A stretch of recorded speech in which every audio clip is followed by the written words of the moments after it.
우리는 지금 로마서 8장을 계속 보고 있는데요. 로마서 8장의 그 큰 주제는 우리가 이신칭의로 얻은 이 구원이, 즉 이신칭의 믿음으로 의롭다함을 받은 이것의 어떤 그 이제 보장이 어느 정도 확실하고 얼마나 안전한가라고 하는 것들로 이제 쭉 얘기가 되고 있습니다. 그래서 그러므로 이제 그리스도 예수 안에 있는 자에게는 결코 정죄함이 없다. 왜 그러냐?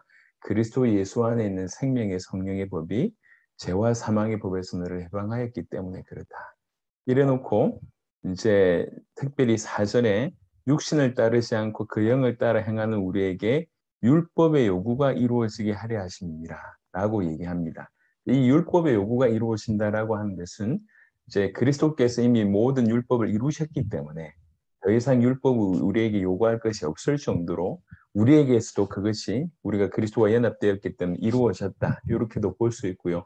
또 하나 그 성령의 능력이 창조의 능력이 우리 안에서 우리를 새 사람으로 만드신 그 능력이 우리를 계속 그분을 닮아가는 쪽으로 인도하시면서 이끄시는 가운데 겉으로 볼 때 그 어떤 생명이 없는 사람이 발버둥치는 그런 율법의 수준보다는 훨씬 뛰어나게 정말 변화되어지는 성장해 가는 이제 겉으로 볼 땐 율법의 요구를 이루어지게 하는 그런 성화의 모습을 살아갈 수 있다라고 하는 부분으로 얘기할 수 있고요. 그것에 대해서 이제 5절부터 쭉 풀어내는 겁니다. 그래서 그게 이제 지난 시간에 봤던 것입니다.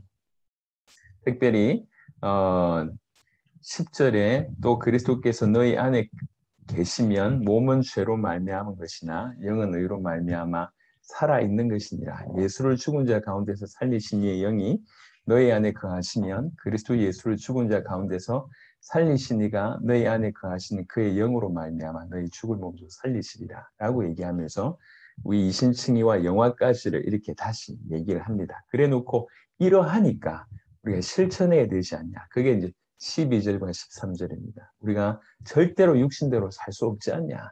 육신대로 살면 반드시 죽는다. 그러니까 이제 불에 손 넣으면 손 데인다 라고 얘기하는 것처럼 우리가 이제 육신대로 살 수 없는, 육신에 거할 수 없는데 그럼에도 불구하고 이제 그러하니까 영으로서 몸의 행실을 죽이면 살게 될 것이다. 계속적으로 성령으로서 몸의 행실을 죽이라. 그게 이제 지난 시간까지의 얘기입니다. 14절부터 17절의 내용인데요. 한 번도 저도 생각해 본 적이 없는, 어떻게 보면 조금 대충은 알았지만 이 정도의 깊은 내용이었나라고 싶은 부분들이 이 14절부터 좀 17절입니다. 아마도 여러분들도 좀 그러하지 않을까 생각합니다. 자, 14절은요. 12절, 13절과 연결되어 있으면서 또 한 번 14절부터는 새로운 부분들이 이어집니다. 14절은 12, 13의 어떤 연결고리이기도 하면서 또 다른 새로운 국면을 맞이하는 구절인데요. 14절은 그렇습니다.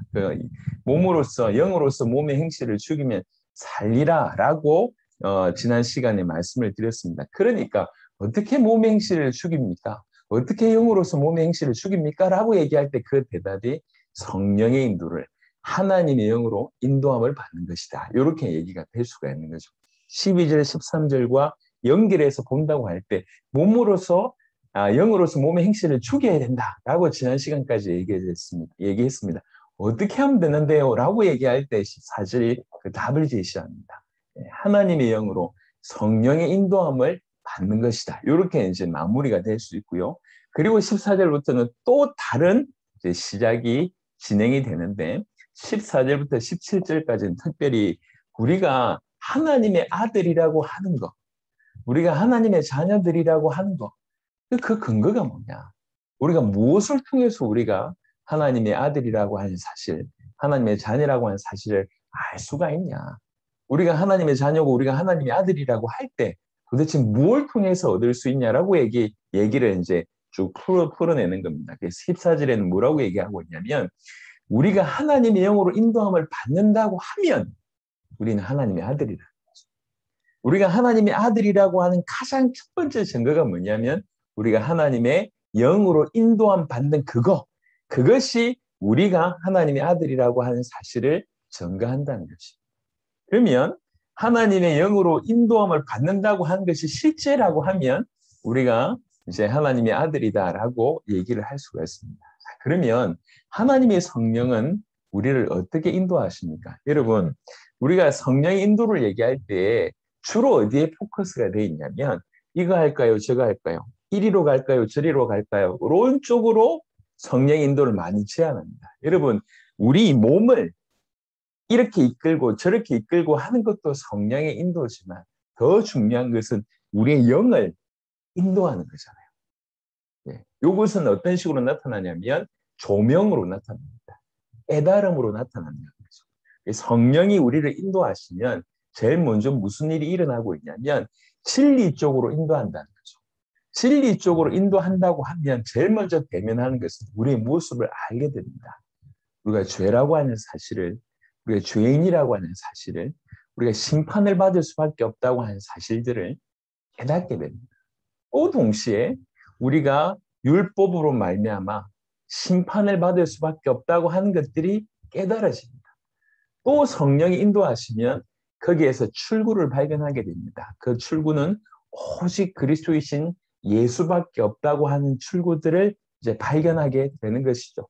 그리고 점점 성령이 인도하시게 된다고 할 때에 더 디테일하게 그 그리스도 예수의 어떤 인격과 그분의 사역의 완전성과 그분의 공로를 계속 우리에게 깨닫게 하십니다.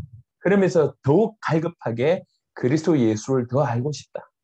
내 아버지 하나님을 더 알고 싶다라고 하는 마음으로 우리에게 계속 갈망케 하십니다. 이게 뭡니까? 이게 대표적인 성령의 인도입니다.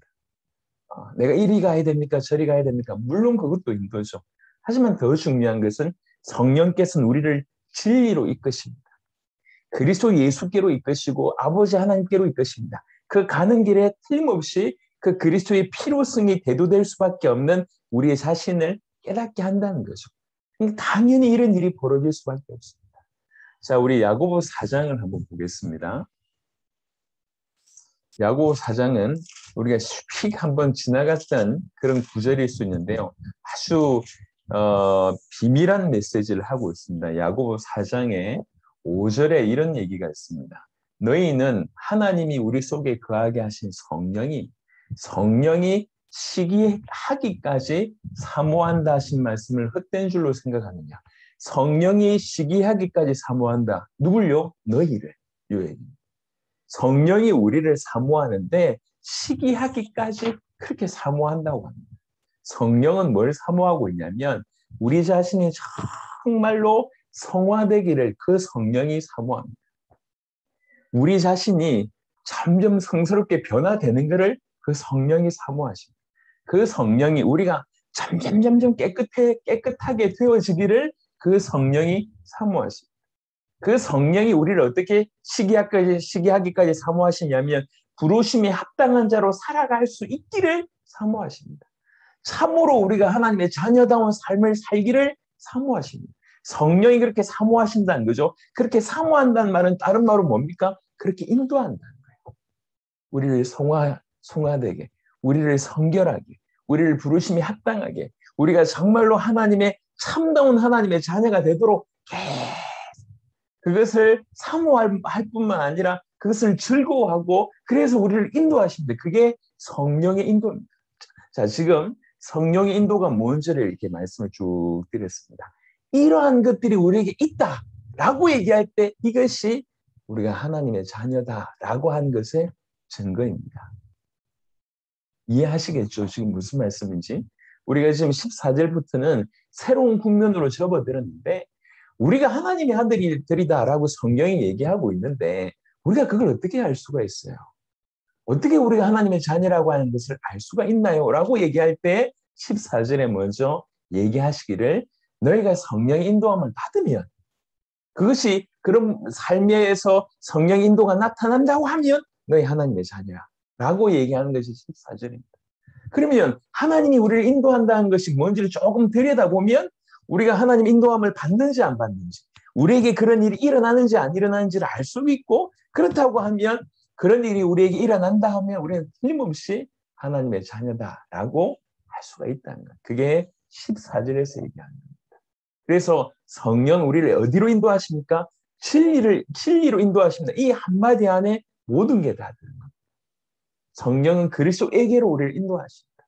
우리의 비참함을 보게 하시고 그리스도께서 어떤 일을 하셨는지 알게 하시고 그가 누구인지 알게 하시고 그의 직무가 얼마나 완벽했는지 알게 하시고 그의 일을 이루심으로 말미암아 우리에게 어떤 은혜가 주어졌는지 알게 하는 이 모든 진리 가운데로 계속 인도하고 점점 인도하고 하나님이 그분이 우리를 조명케 하시면 당연히 그 빛에 조명된 만큼 점점 성스러운 모습으로 성결한 모습으로 부르심에 합당한 자로 참다운 하나님의 자녀된 모습으로 계속 소망하면서 우리가 성장해 간다는 거죠. 이런 삶의 모습이 이런 내 안에서의 뭔가 조명이 내 안에서의 뭔가 성령의 나타남이 있다고 하면 인도하심이 있다고 하면 너희는 하나님의 자녀다. 이게 14절에 대한 내용입니다.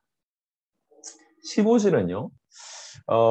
저도 사실은 이런 의미였나라고 싶은 부분입니다. 자, 보세요. 너희는 다시 무소하는 종의 영을 받지 아니하고 양자의 영을 받았으므로 우리가 아빠 아버지라고 부르시느니라 라고 되어 있습니다. 자, 여기 무소하는 종의 영은 뭘까요? 네, 이게 악령입니까? 아니면 귀신입니까? 무소하는 종의 뭐죠? 이게 뭐죠? 우리 영혼입니까? 이게 실체가 뭐냐는 거죠. 그리고 이건 도대체 누가 줍니까? 한 번도 생각해 본 적이 없어요. 근데 시간이 없으니까 그냥 이제 답을 얘기를 좀 하겠습니다. 잘 보세요. 너희는 다시 무소하는 종의 영을 받지 아니하고 이렇게 되어 있습니다. 다시 받지 아니하고 이게 무슨 말입니까? 이미 받았었다 그 얘기입니다. 그렇죠? 무소하는 종의 영이 뭔지는 잘 모르겠지만 무소하는 종의 영을 이미 한번 받았었다는 거예요. 그러니까 너희가 더 이상 다시는 받지 않는다 이렇게 되어 있습니다. 이해하시겠죠? 무슨 말인지? 너희는 다시는 무소하는 종의 영을 받지 않는다. 그리고 이제는 양자의 영을 받는다 이렇게 되어 있습니다.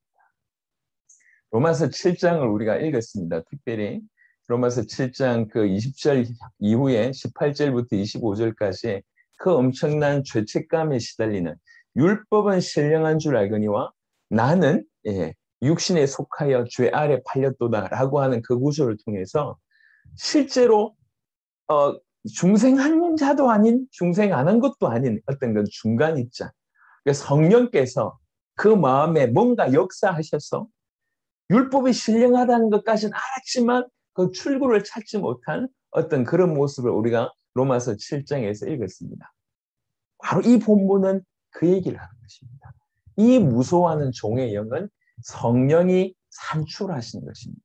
정확하게 얘기하면 무소하는 종의 영이라고 얘기해서 조금 헷갈릴 수가 있는데 엄밀하게 얘기하면 좀 쉽게 설명하냐면 정죄감, 죄의식, 종의 의식, 무능함과 나약함의 의식, 그 의식을 이런 류의 의식을 무소하는 종의 영이다라고 설명합니다.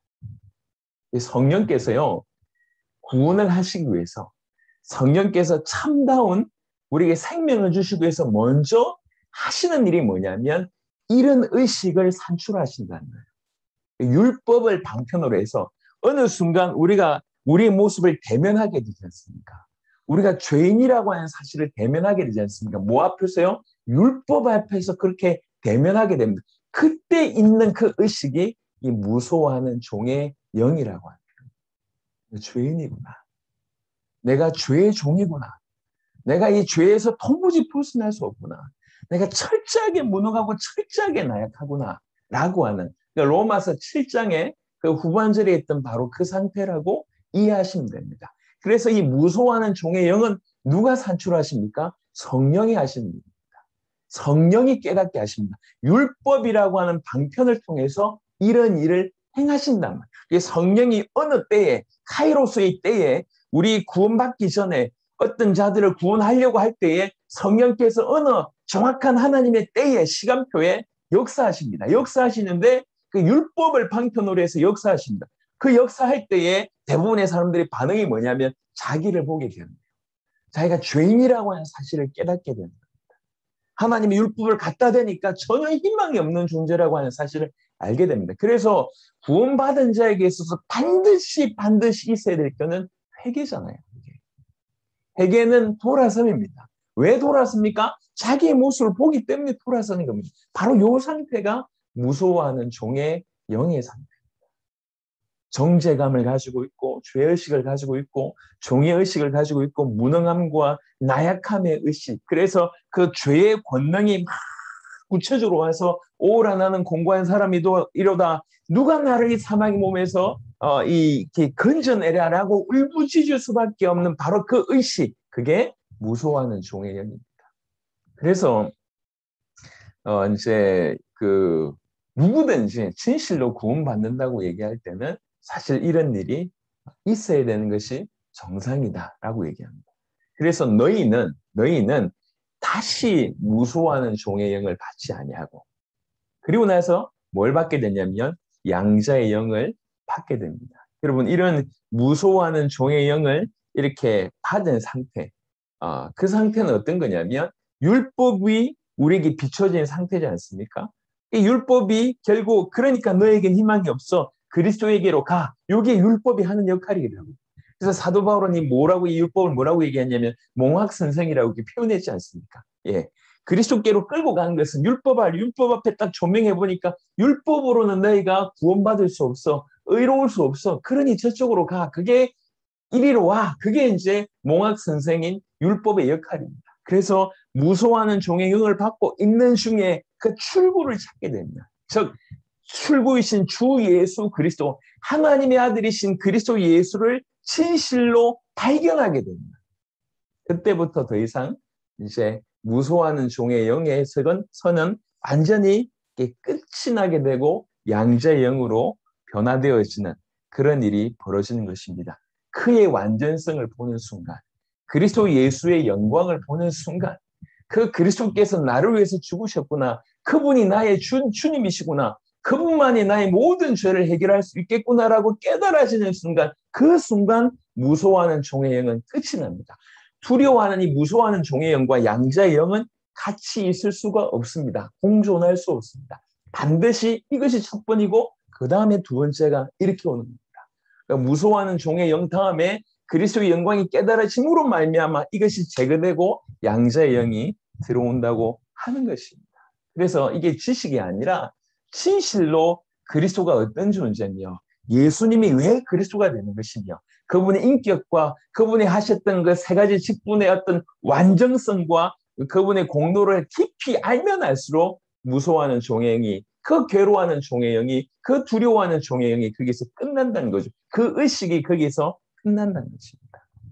그 순간 양자의 영을 받게 되는 겁니다. 너희는 다시 무서워하는 종의 영을 받지 아니한, 이미 받았었다. 이미 받았었지만 다시는 받지 아니한다. 그리고 양자의 영을 받았습니다. 양자라고 얘기할 때는 아까 이제 무서워하는 종의 영도 그 영이 의식이라고 하는 개념으로 이해하는 것이 소홀하다고 제가 말씀을 드렸습니다. 양자의 영 또한 우리가 하나님의 가족의 일원인 양자라고 하는 그런 의식, 이렇게 이해하시는 것이 유익할 것 같습니다. 그걸 이제 의식한다는 거예요. 그래서 양자라고 하는 개념은 법적인 용어입니다. 우리의 어떤 삶이 바뀌는 것이 아니라 우리 신분이 바뀌었고 우리 위치가 바뀌었고 우리 입장이 바뀌었다는 거죠. 그것을 의식합니다. 그 양자의 영을 받았으므로 내가 양자가 됐구나라고 하는 것을 받았으므로 비로소 아빠 아버지, 지금 이렇게 새로운 번역은 아빠 아버지라고 이제 부르신다고 얘기를 합니다. 근데 이제 이 로마 시대에는 그 노예가 이제 존재했던 시대이지 않습니까? 그러니까 노예는요, 심지어는 자기 아버지에게도 아버지라고 부를 수가 없었다고 합니다. 그러니까 아버지라고 하는 칭호는 노예가 아닌 자유인만 외칠 수가 있는 거예요.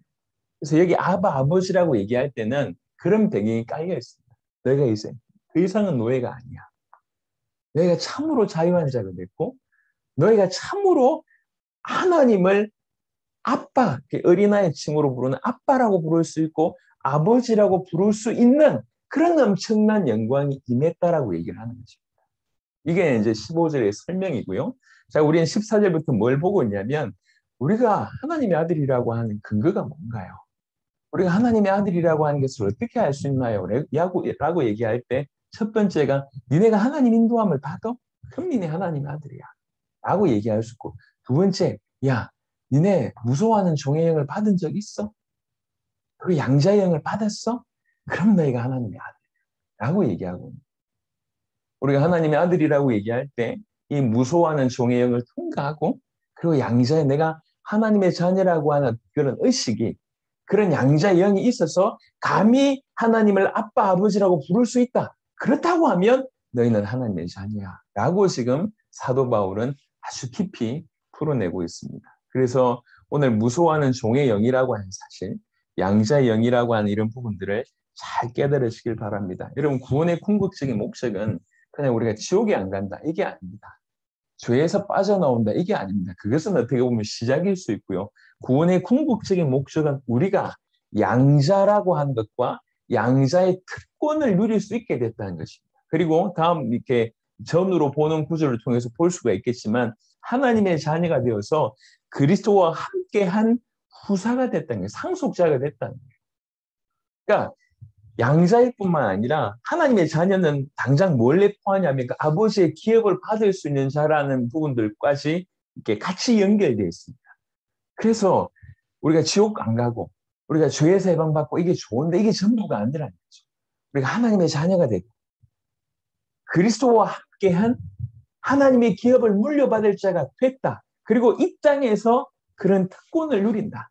이 땅에서 하나님을 아바 아버지라 부를 수 있다. 그것이 어떤 구원의 궁극적인 목적이라고 얘기할 수가 있습니다. 자, 이게 이제 14절과 15절이고요. 조금 더 좀 나아가서요. 16절 또한 참 우리에게 너무 놀라운 얘기를 하고 있는 구절입니다. 16절에 성령이 친히 우리 영과 더불어 우리가 하나님의 자녀인 것을 증언하시나니. 16절의 구조는 이렇습니다. 우리의 영이 우리가 하나님의 자녀인 것을 증언한대요. 또 성령이 우리의 영과 더불어 친히 증언한대요. 요각도입니다. 이게 무슨 말이냐면 증언, 여기서 말하는 증언하신다라고 하는 이 표현은 어떤 사람이 다른 사람과 같이 행하는 합동 증언, 이런 표현입니다. 요 개념이 한 명이 증언하는 것이 아니라 어떤 사람이 다른 사람들과 합쳐서 같이 행하는 합동 증인, 이런 개념이 여기서 증언하신다는 거예요. 그러니까 즉 우리 영이 내가 하나님의 자녀인 것을 증언하고 성령이 또 친히 우리가 하나님의 자녀인 것을 증언한다, 이 얘기입니다.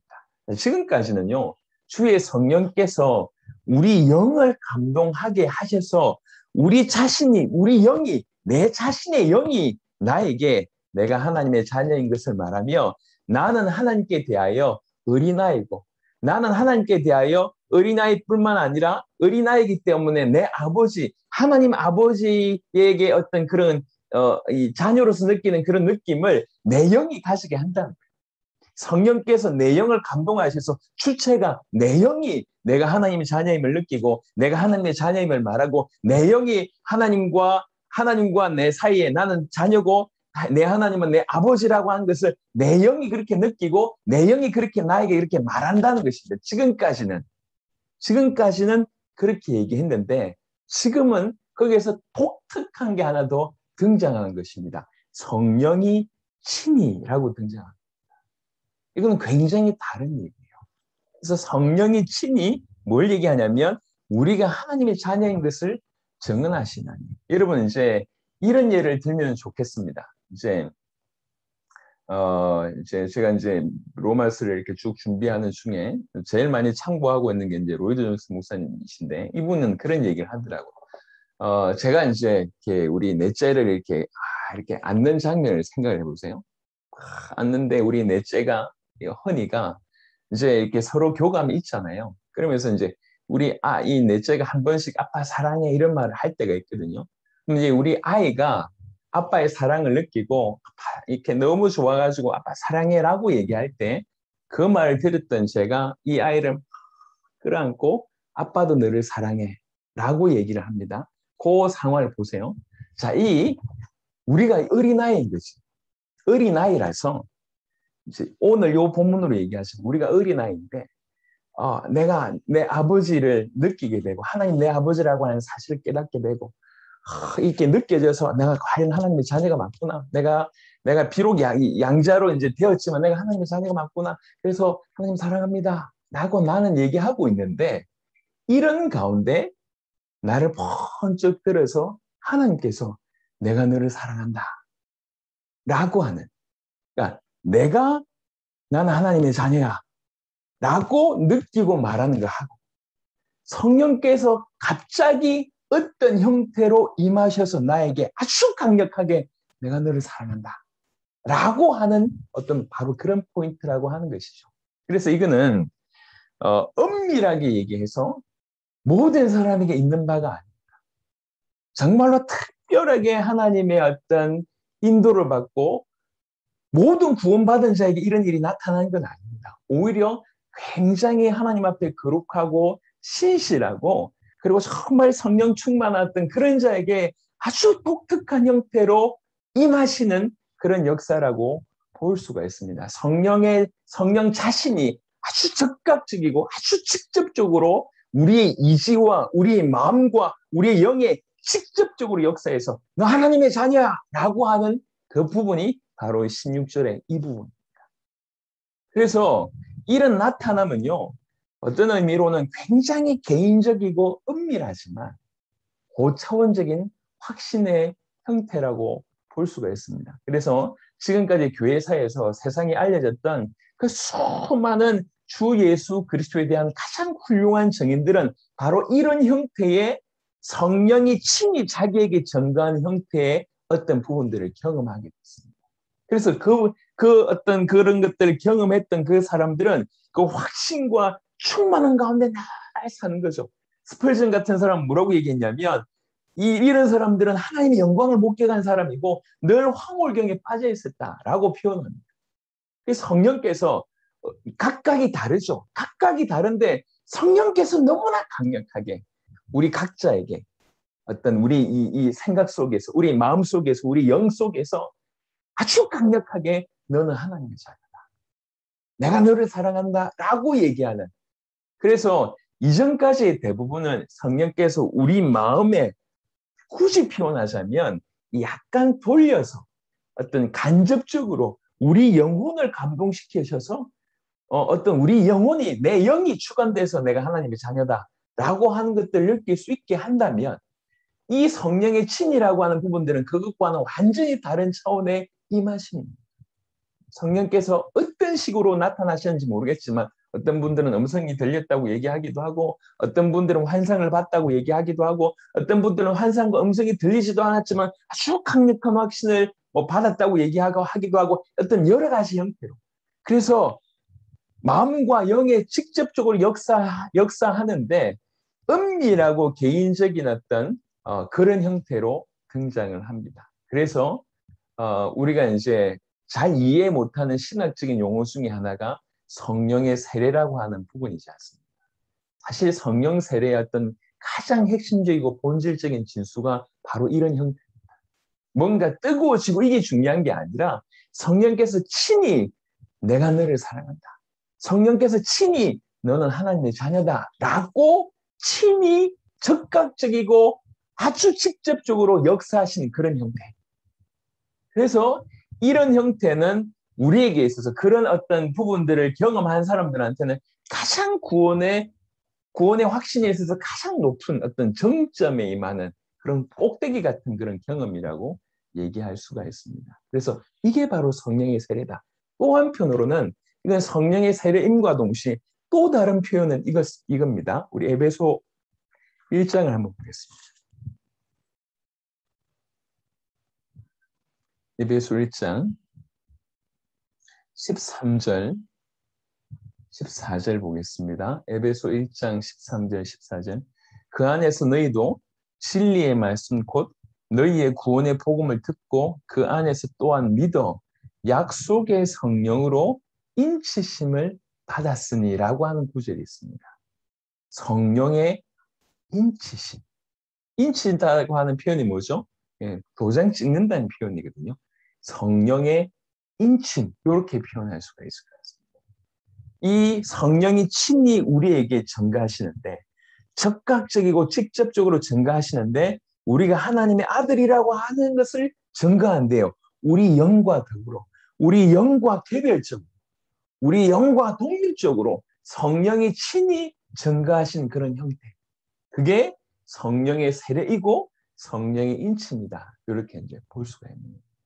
뭐 어떤 이상한 것들이 나타나고 안 나타나고는 두 번째입니다. 그래서 성령의 인침이라고 하는 표현이 에베소 4장 30절에도 있고요. 고린도후서 1장 22절에도 있습니다. 그래서 성령께서 우리 영과 더불어 우리를 인치시기 위해서 이런 식으로 오신다는 거예요. 이런 식으로. 그런데 모든 구원받은 자에게 이게 있냐? 그렇지 않습니다. 꼭 이런 성령의 인침, 성령의 세례, 이렇게 성령의 친이라고 하는 적극적인 증거가 있어야지 구원받은 것이냐? 그렇지 않습니다. 이건 오히려 구원받은 자들 중에 아주 하나님께서 특별하게 은혜 주신 자에게 나타나는 그러한 형태다라고 할 수가 있습니다. 그래서 이런 형태의 나타나면 이런 것이 있다고 할 때 그는 100% 하나님의 자녀다라고 이해할 수가 있다는 거죠. 하나님의 자녀가 되는 근거, 내가 하나님의 자녀임을 어떻게 알 수 있나요? 라고 얘기할 때 우리가 지금 몇 가지를 얘기했습니다. 하나님의 인도하심을 받아? 너 하나님의 자녀야. 너 무수하는 종의 영을 그리고 양자의 영을 통과하고 받았어? 너 하나님의 자녀야. 혹시 성령이 친히 너에게 어떤 식으로 증가하신 게 있어? 있다? 그럼 너 하나님의 자녀야. 그런 식의 지금 얘기를 좀 진행하고 있습니다. 그리고 성령이 친히 증언한다라고 하는 형태는 굉장히 고차원적인 은밀하고 개인적이고 뭐 사람들은 잘 모르지만 그런 어떤 인침이 있었다고 얘기할 때는 정말 특별한 형태의 하나님의 역사라고 얘기할 수가 있습니다. 왜 그렇게 할까요? 왜 이렇게 성령이 친히 갑자기 성령의 세례로 성령의 인치심으로 역사하실까요? 그것은 우리가 지금 어디에 있는지에 대한 절대적인 확신을 갖게 하기 위함입니다. 교회사에 하나님 앞에 귀하게 쓰임받았던 모든 사람들이 그런 절대적인 확신을 소유하게 되었습니다. 그런 어떤 성령의 인치심으로. 그리고 절대적인 확신은 반드시 어떤 식으로 나갑니까? 예, 부르신 이후에 합당한 자의 삶을 살게 됩니다. 그것이 대표적인 삶이 정인의 삶입니다. 가만히 있을 수가 없는 거예요. 하나님이 살아계시고 내가 하나님의 아들이라는 것과 그것도 성령이 친히 이렇게 강력하게 그 역사하심이 그 성령이 친히 강력하게 역사하시면 다른 표현으로 뭐라고 얘기할 수 있냐면 그 거룩한 영광을 맛본 거죠. 예, 하나님의 영광 또 우리가 마침내 그 하나님 앞에 설 때에 이르게 될 그 영광을 아주 조금 맛본 겁니다. 그러니까 이것들이 우리를 계속 그쪽으로 끌고 가는 역할을 하게 된다는 겁니다. 요한일서 3장 우리가 잘 아는 구절인데요. 그래도 한번 보겠습니다. 요한일서 3장 3절입니다. 요한일서 3장 3절 주를 향하여 이 소망을 가진 자마다 그의 깨끗하심과 같이 자기를 깨끗하게 하느니라 라고 되어 있습니다. 그러니까 이 소망을 맛본 거, 이 영광을 맛본 거, 이 영광을 맛보니까 계속 소망할 수밖에 없지 않습니까? 그럼 이 사람은 어떻게 됩니까? 점점 그곳을 향해서 갈 수밖에 없습니다. 이게 영화를 두고 달려가는 성화의 모습이 되는 것입니다. 그래서 이런 성령의 인치심, 이렇게 성령이 친히 아주 직접적으로 역사하시는 이런 경험이 있는 자는 이 경험이 그 사람을 아주 빠른 식으로 빠른 속도로 성화되게 하는데 굉장히 절대적인 영향을 끼친다고 예상해 볼 수가 있습니다. 실제로 그렇습니다. 실제로. 다시 로마서 우리가 8장 16절 우리가 이제 사실은 워낙 유명한 구절들이 많고 대단한 구절들이 많아서 확 지나갔던 구절이지만 대단한 내용이 있었던 겁니다. 성령이 친히 우리의 영과 더불어 뭐 합니까? 우리가 하나님의 자녀인 것을 친히 증언하신다. 어떤 적극적이고 직접적으로 이렇게 증언하신다는 것이죠. 주께서 어떤 사람이 자기의 순전한 말씀을 막 믿고 거기에 막 의탁하는 것을 볼 때 드디어 주님은 그 사람과 더불어 한 단계 더 나아가기를 원합니다. 그래서 약속의 성령으로 탁 도장 찍는 일을 하신다는 거예요. 그게 성령이 인치신 바로 이 사건. 그래서 우리는 하나님은 진리입니다. 정말로 예수님이 그리스도 이것이 진리입니다.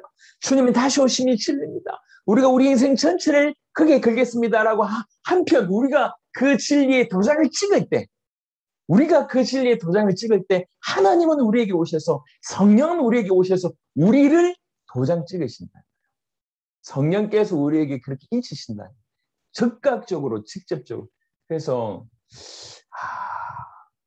이런 일을 정말로 사모했으면 좋겠다. 이런 생각이 말씀을 준비하면서 참 많이 들었습니다. 우리가 성령의 충만함을 받으면서 과연 이런 일들을 우리가 경험했던가 아니면 이런 일들을 우리가 사모했던가 성령이 그 기쁨으로 우리가 정말 주님 앞에서 그렇게 살아가는 걸 볼 때 너무 기쁨으로 우리가 하나님의 자녀인 걸 우리 스스로는 느끼고 있고 우리 영이 우리에게서 내가 하나님의 자녀라고 하는 확신을 계속 주지만 그것과는 별개로 주의 성령께서 우리를 덮으셔서 내가 너를 사랑한다. 너는 참으로 나의 자녀다. 라고 하는 어떤 강력한 형태의 이런 일. 그래서 그 경험으로 말미암아 우리 초대교회뿐만 아니라 교회사의 그 수많은 사람들이 그 어려움에도 불구하고 그 영광을 맛보는 사람들은 멈출 수 없고 그렇게 막 달려갔던 바로 그런 성령의 세례, 그런 성령 인침이 우리에게 있었던가. 그게 정말 있다 하면 우리에게도 그런 일이 있어야 되지 않겠는가라고 하는 생각들을 하게 되고 소망하게 되었습니다. 우리 성도들 또한 우리 모두가 그런 은혜가 참으로 있었으면 좋겠다 생각합니다. 이것은 그리스도께서 인간의 영혼을 향한 아주 확실한 어떤 확정이요. 그의 사랑에 대한 확실한 빛이요. 은밀한 어떤 표정이다. 이렇게 볼 수가 있습니다. 은밀하게 진행되어집니다. 그래서 인간의 영혼에 와서 주의 성령께서 그것이 은혜로 부어지고 그로 하여금 정말로 하나님이 정말로 살아계시며 하나님이 정말 나의 하나님이시며 나는 정말로 하나님의 것이며 하나님의 영원토록 나를 사랑한다고 하는 이 어떤 강력한 확신, 그 절대적인 확신에 온전히 사로잡히는 이런 성령의 세례, 성령의 인침. 이게 우리가 정말 사모해야 될 바가 아닌가. 혹여 이런 것들이 있다고 하면 그것은 100% 하나님의 자녀다라고 16절은 그렇게 얘기하고 있는 것입니다. 우리가 하나님의 자녀라고 하면 말씀하신 것은 하나님의 자녀라고 하면 반드시 기업이 하나님의 자녀가 우리에게 준비되었다고 하는 것을 내포하고 있습니다. 성령 인치신다고 하면 그것 또한 확신을 갖게 한다는 거예요. 너희가 하나님의 자녀야. 너희가 상속자야. 그러니까 이 땅에 있는 것들이 별로 저 하늘의 기업을 상속하게 되니까 더 이상 욕심나지도 않을 뿐만 아니라 진짜로 주와 복음을 위해서 살 수밖에 없습니다. 그래서 이게 성령의 인침이 항상 뭐로 표현되냐면 인침이라는 용어가 나오면 그 다음 항상 보증하시는 성령이 같이 나와요. 그래서 1장 13절이 인침의 표현이 나오면 1장 14절에는 보증하시는 성령의 역사가 또 언급이 됩니다. 왜 그러냐면 성령께서 우리가 하나님의 자녀라고 얘기하실 때에 그 자녀는 당연히 기업을 받을 수밖에 없는 걸 내포하고 있지 않습니까? 이 기업의 보증이 되신다는 거죠. 성령께서는 우리를 인치시는 분이시고 동시에 이 기업의 보증이 되시는 분이 성령이시다. 요 얘기입니다. 그래서 이런 성령의 세례, 성령의 인침을 정말로 사모하는 저와 여러분 되었으면 좋겠습니다. 진짜 사모가 되더라고요. 말씀을 준비하면서. 그렇구나. 그래서 우리에게 우리가 확신이 있습니다. 여러분들도 다 확신이 있지 않습니까? 하지만 성령의 인침, 성령의 세례는 다른 차원입니다. 아주 강력한 친히 우리가 하나님의 자녀인 것을 증가하는 그 성령의 세례, 성령의 인침이 우리 모든 성도들에게 꼭 있게 되기를 바랍니다. 17절에 자녀이면 뭘 포함하냐면 상속자라는 거죠. 자녀이면 상속자인데 곧 누구의 상속자냐? 우리가 하나님의 자녀이기 때문에 하나님의 상속자입니다. 그런데 하나를 더 수식합니다. 그리스도와 함께한 상속자라고 얘기합니다. 우리가 그와 함께 영광을 받기 위하여 고난도 함께 받아야 할 것이니라 라고 얘기하고 있습니다. 아들이 된다는 것은 기업을 물려받는다고 하는 개념이 내포되어 있다고 말씀을 드렸습니다. 그러면 상속자가 된다는 것은 하나님의 위대한 기업을 물려받는다고 하는 것인데요. 생각해 보세요. 이 약속은 사실상 그리스도에게 대한 것입니다. 그리스도와 맺어진 약속입니다. 그런데 그리스도께서 이 모든 일들을 다 이루시고 만물의 후사가 되셨습니다. 만물의 상속자가 되셨습니다. 우리는 그와 연합이 되어 있는 거죠. 우리가 그 안에 있기 때문에, 그와 연합되어 있기 때문에, 바로 그 이유 하나 때문에 우리 또한 하나님의 상속자가 되었다고 하는 것입니다. 우리는 그리스도로 말미암아 하나님의 자녀들인 것입니다. 우리는 그와 함께 연합했기 때문에 모든 만물, 하나님 나라의 기업의 상속자가 되었다. 이게 자녀이면 또한 상속자고 곧 하나님의 상속자인데 그리스도와 함께한 상속자입니다. 그리스도와 연합되었기 때문에 상속자가 되었다. 이 얘기입니다. 이해하시겠죠? 뭐 계속 얘기했던 바이기 때문에 충분히 이해할 수 있을 것 같습니다. 이래 놓고 14절부터 17절까지는 우리가 하나님의 자녀인 증거가 뭐냐라고 하는 부분으로, 물론 이 성경 구절 하나하나가 의미가 있지만 크게 이제 이 문단 속에서의 의미는 뭐냐면 우리가 도대체 하나님의 자녀인 걸 어떻게 알 수 있나요? 라고 얘기하는 측면으로 이게 쭉 전개됩니다. 그러다가 17절에 그 부분에 거의 결론을 딱 내고 자녀이기 때문에 우리가 상속자다 이렇게 결론 내고 17절 후반절은 또 새로운 어떤 이 문단으로의 변화를 꾀합니다. 그 문단의 주제는 뭐냐면 고난이라고 하는 주제로 바뀝니다. 그와 함께 영광을 받기 위하여 고난도 함께 받아야 할 것이니라 라고 얘기를 하고 있는데요. 로마서의 어떤 저작의 배경 중에 하나는 뭐냐면 실제로 이 사람들은 많은 고난을 겪고 있던 사람들입니다. 우리가 알고 있었던 그 그리스도인의 핍박 중에 가장 큰 핍박의 시대가 로마 치하에 있을 때지 않습니까? 실제로 핍박을 받고 있습니다. 그래서 사도 바울은 이 로마서를 썼는데 그 이유 중에 하나가 뭐냐면 이 박해를 받고 있는 그리스도인, 다른 말로 고난을 받고 있는 그리스도인들을 격려하기 위해서 썼고요. 그냥 격려가 아니라 좀 참아라 이게 아니라 그 격려의 방법은 뭐냐면 진실로 너희가 예수를 그리스도를 믿어서 구원받았다고 하면 그 구원은, 그래서 정말 그를 믿음으로 의롭다함을 받았다고 하면 그 구원은 얼마나 확실하냐, 얼마나 이 최종적이냐. 그러니까 이 부분에 너희가 확신을 가지라 라고 하는 형태로 격려하고 있습니다. 그래서 이 로마서 8장은 우리가 받은 구원이 얼마나 확실하고 얼마나 확정적이고 얼마나 최종적인지를 얘기하고 있는 것이 로마서 8장 내용의 어떤 전체라고 보실 수가 있습니다. 그래서 그와 함께 영광을 받기 위하여 고난도 함께 받아야 할 것이니라 라고 하는 얘기는 원래 조금 이 의미에 부합하게 해석을 하면 이런 의미입니다. 우리가 그와 함께 고난을 받고 있기 때문에 그와 함께 영광을 누릴 수 있는 것이다. 이렇게 이해하시면 좋겠습니다. 지금 우리가 진실로 그리스도와 고난을 받고 있어? 틀림없이 우리는 그와 함께 영광을 받게 될 것이다 라고 얘기를 하는 것입니다.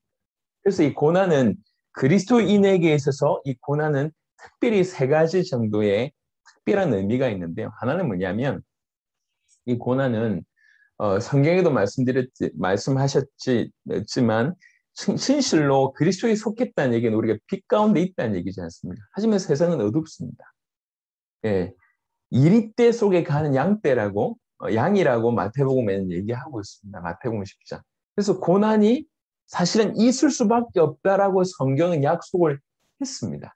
그래서 우리가 고난을 받고 있다고 하면 첫 번째 우리가 그 약속들이 진리다라고 하는 것의 증거가 바로 이 고난이라는 거예요. 이해하시겠습니까? 고난에 대한 이미 그리스도를 믿음으로 말미암아 고난을 받을 수밖에 없다라고 약속을 하셨는데 우리가 고난을 받게 되면 이 약속이 과연 진리구나, 이 고난이 약속들이 진리구나라고 하는 것을 증거한다 이렇게 볼 수 있고요. 또 두 번째, 약속들과 고난을 통해서 우리가 알 수 있는 것은 우리가 고난을 받고 있다고 하면 이 약속이 진리일 뿐만 아니라 우리가 그냥 고난받는 것이 아니라 이 약속들에 참여하고 있다는 결론이 나옵니다. 결론이. 그리고 세 번째는요. 약속들에 참여하고 있다고 할 때 이 약속들 중에 하나는 뭐냐면 진실로 그리스도 예수 이름으로 말미암아 구원받은 자는 틀림없이 그와 함께 영광에서 영광으로 변화되는 자가 될 것이라고 얘기했지 않습니까? 그 말은 지금 우리가 그리스도의 고난을 받고 있다고 하는 것은 약속들에 참여하고 있다는 얘기고 그리스도와 함께 하고 있다는 얘기고 그것은 뭘 보장하냐면 틀림없이 우리가 그 영광을 받을 것에 대한 보장이 된다는 것입니다. 말장난을 하는 것이 아니라 지금 사도가 지금 그렇게 표현하고 있는 것입니다. 우리가 진실로 그리스도 예수 안에서 그리스도를 믿는 자에게는 고난을 받을 수밖에 없다고 그런 약속들이 있었지 않냐. 너희가 고난을 받는 그것이 이 약속들이 과연 진리다라고 하는 증거이고 그뿐만 아니라 너희가 이 고난을 받고 있다는 것은 다른 말로 이 진리인 그 약속들에 너희가 참여하고 있다는 것이다. 이 약속들에 누구하고 참여하고 있냐면 그리스도와 함께 이 약속들에 참여하고 있다는 것이다. 그 약속들의 일부, 약속들의 궁극은 뭐냐면 반드시 그리스도에 있는 영광을 받게 될 것이라고 하는데 그렇다고 하면 이 고난은 그 영광의 보증이라고 얘기할 수가 있고 그 고난을 위한 준비의 한 과정, 한 일부라고 얘기할 수가 있다. 이게 지금 사도 바울이 전개하고 있는 요 메시지의 어떤 흐름입니다. 그래서 열심히 참아라. 조금만 있으면 좋은 날이 올 것이다라고 얘기하지 않습니다. 고난은 약속의 일부다. 너희가 고난을 받았다. 약속에 참여합니다. 그리고 이 고난은 틀림없이 너희가 받게 될 영광을 보증하는 것이며 그 영광을 받게 될 준비를 지금 너희가 하고 있는 것이다. 라고 사도 바울이 얘기합니다. 그래서 로마서를 보면 좋은 날이 올 것이다. 조금만 참으면 전화위복될 것이다. 라는 얘기가 아예 없습니다. 그런 식으로 위로하지 않습니다. 딱 팩트를 얘기합니다. 힘들 것이다. 어려울 것이다. 애둘러 가지 않습니다. 이런 예수님도 마태복음 10장에 보면 어떻게 핍박받을지를 쭉 얘기합니다. 자녀가 아비를 죽는데 내어주고 며느리가 뭐 시어머니랑 이런 많은 얘기들 아주 숨기지 않습니다. 그리고 힘들지만 생각은 힘들지 않다고 생각해라 이런 식의 얘기하지도 않습니다. 있는 그대로 얘기합니다. 그러면서 어떻게 격려하냐면 이것이 영광과 연결되어 있음에 대한 얘기하고 있고 이것과 약속과 연결하고 있습니다.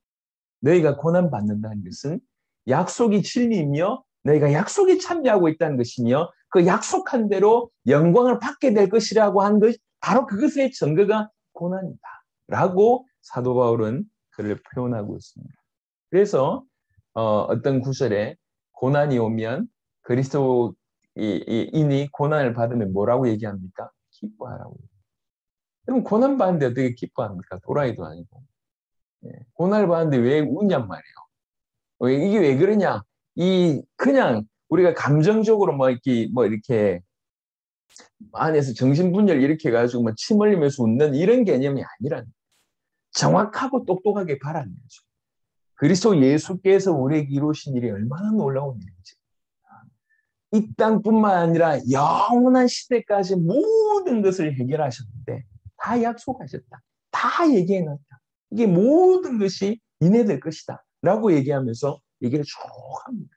이 고난은 영광을 맞이할 그런 준비를 하고 있다. 이 준비 일부다. 약속에 참여하고 있다. 그리스도와 함께 고난을 받고 있는 것이다. 라고 얘기하면서 일단 17절은 마무리가 되고 또 18절부터 이 고난을 더 풀어냅니다. 생각하건대 현재의 고난은 장차 우리에게 나타날 영광과 비교할 수 없도다라고 얘기하면서 더 디테일하게 이제 고난의 문제를 풀어나갑니다.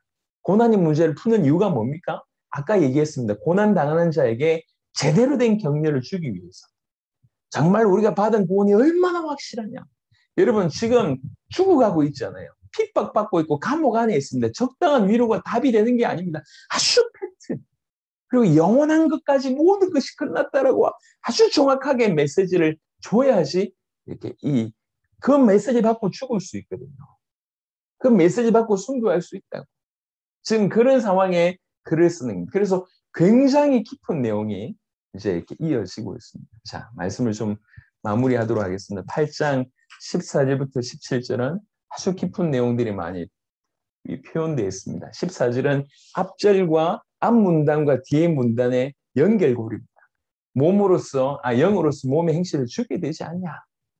어떻게 하면 되는데요? 하나님의 인도함을 받으면 된다. 이러면서 14절의 전반은 끝납니다. 그러면서 또 그 다음에는 정말 우리가 하나님의 아들 됐다고 하는 증거가 뭐냐? 하나님의 영의 인도함을 받는다고 하면 그 사람 하나님의 자녀다. 두 번째, 무소하는 영을 알고 또 양자의 영을 받았다고 하면 그 사람 틀림없이 하나님의 자녀다. 또 세 번째, 혹여 성령께서 친히 역사하셔서 내가 하나님의 자녀라고 하는 그런 증거를 주신 적이 있냐? 그렇다고 하면 그 사람 하나님의 자녀다. 이렇게 지금 얘기하고 있습니다. 그러면서 이제 무소하는 종의 영이 뭔지, 양자의 영이 뭔지 우리가 풀어냈고요. 그리고 이제 16절에 성령이 친히 증거한다고 하는 것이 이 성령의 세례이며 성령의 인침이라고 하는 것을 풀어내면서 이 성령의 세례, 이 성령의 인침 이런 것들을 정말 우리가 좀 사모했으면 좋겠다는 거예요. 우리가 기도한다고 얻어낼 수 있는 건 아니지만 하나님 우리에게 좀 불쌍히 여겨주실 뿐만 아니라 우리 또한 정말 그것을 갈급한 마음으로 사모한다 하면 하나님께서 우리와 함께 조금 더 높은 차원으로 우리를 사용하시도록 그런 은혜를 주시지 않겠나. 때를 써서라도 좀 얻었으면 좋겠다. 이런 성령의 강력한 친히 역사하셔서 우리 가운데 밤에 꿈속이라도 정하나 이런 게 있잖아요. 그렇게 하시든지 갑자기 귀에 들리든지 이런 식으로 잘 모르겠습니다만 성령의 그런 강권적인 어떤 그런 친히 정언하시는 그런 것을 경험하면 좋겠고요. 또 그 시대나 지금이나 그 다음에 이제 자녀이면 상속자다. 우리가 하늘의 기업을 하나님의 나라의 기업을 받을 자다라고 하는 확신. 그런 확신 가운데 좀 고난의 문제는 그때나 지금이나 또 앞으로나 계속 있을 수밖에 없습니다. 크고 작은 고난, 우리가 로마 시대에 그렇게 핍박받던 자들처럼 고난을 받지 않지만 우리 또한 크게 작게 고난을 받고 있지 않습니다. 우리는 가끔씩 오해합니다. 예수 믿으면 잘 돼야 되는데 열심히 예수 믿고 열심히 순종했는데 왜 자꾸 고난이 일어나지? 라고 고난을 잘못 해석합니다. 성경은 고난을 정확하게 해석할 것을 얘기하고 있습니다. 우리가 실수해서 당하는 고난도 문제이지만 그건 말할 여지가 없지만 혹이 어쨌든지 그리스도를 위해서 막 발버둥 치는 중에 일어나는 고난이라고 얘기할 때 분명하게 우리는 해석을 잘해야 됩니다. 그 고난은 이미 약속들 안에 포함되어 있는 고난이고 우리가 그리스도 때문에 고난을 받는다고 얘기할 때는 우리는 고난받는 것이 아니라 약속에 참여하고 있다는 것이고 그것은 우리가 받을 영광을 보장을 합니다. 그리고 그 고난이 그 영광을 준비한 어떤 과정 아니면 일부라고 이해할 수 있습니다. 그래서 기뻐할 수 있는 그런 은혜가 우리 가운데 있기를 바라고 다음 시간에 이제 고난과 영광에 대한 또 다른 각도의 말씀들을 좀 나눠보도록 하겠습니다. 하나님께서 크게 저와 여러분들에게 은혜 주시기를 바랍니다. 하나님